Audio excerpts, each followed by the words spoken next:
எங்கள் வீட்டு பக்கம் காலையில் ஆனால் மயில் அணில் குருவிங்கெலாம் வருங்க. நான் டெய்லியுமே வந்து அரிசி வைப்பேன். இன்றைக்கி வந்து வைக்க லேட் ஆகிடுச்சி. பாருங்கள் வந்து இலையெல்லாம் வந்து சாப்பிட்டுட்ருக்கு. சரி கொஞ்சோண்டு போய் ரேஷன் அரிசி கொண்டு போய் வச்சாச்சு. பாருங்கள் எல்லாமே வந்து இப்போ வந்து சாப்பிட வந்துடும். இதெல்லாம் நம்மளை பார்த்தாவே ஓடிடுங்க. இப்போ வந்து நல்லா ஃப்ரெண்ட் ஆகிடுச்சு. எல்லாம் பக்கத்தில் போனால் கூட ஒன்றுமே பண்ணுறதில்ல.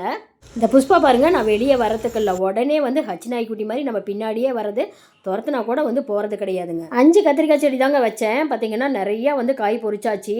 எல்லாம் கொஞ்சம் வயசான மாதிரி ஆயிடுச்சு. பிடுங்கி விட்ரு அப்படின்னு சொல்கிறாங்க. பாருங்கள் எவ்வளோ பூவு பிஞ்சோடு இருக்குது. எப்படிங்க இதை வந்து பிடுங்குறது? எனக்கு வந்து பிடுங்குறதுக்கு மனசு இல்லைங்க. அதே வந்து காஞ்சிட்டு போகுது அப்படின்னு சொல்லிட்டு பாருங்கள் காயே இல்லாத மாதிரி இருக்குது. பாருங்கள் எவ்வளோ காய் இருக்குது பாருங்கள்.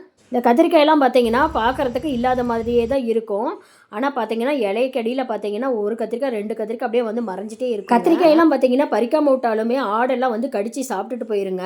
இந்த கத்திரிக்காய் வந்து செம டேஸ்ட்டாக இருக்கும். 2 கத்திரிக்காய் போட்டாலுமே குழம்பு வந்து நல்லா இருக்குங்க. இந்த பிஞ்செல்லாம் வந்து எண்ணெய் கத்திரிக்காய் குழம்பு வச்சிங்கன்னு வச்சுக்கோங்களேன், வேறு லெவலாக இருக்கும். கத்திரிக்காயோட விதை எடுத்து வச்சுருக்கேங்க. அடுத்த தடவை வந்து போட்டுவிட்டா காயே வந்து விலைக்கு வாங்க வேணாம். பாருங்கள் செடியில் காயே இல்லாத மாதிரி இருந்தது. 1/4 கிலோவுக்கு மேலே வந்து பறிச்சாச்சு. இந்த வீடியோ உங்களுக்கு பிடிச்சிருக்குன்னு நினைக்கிறேன். மறக்காம என்னுடைய சேனலுக்கு லைக் பண்ணுங்கள், ஷேர் பண்ணுங்கள், சப்ஸ்கிரைப் பண்ணுங்கள். Thank you friends.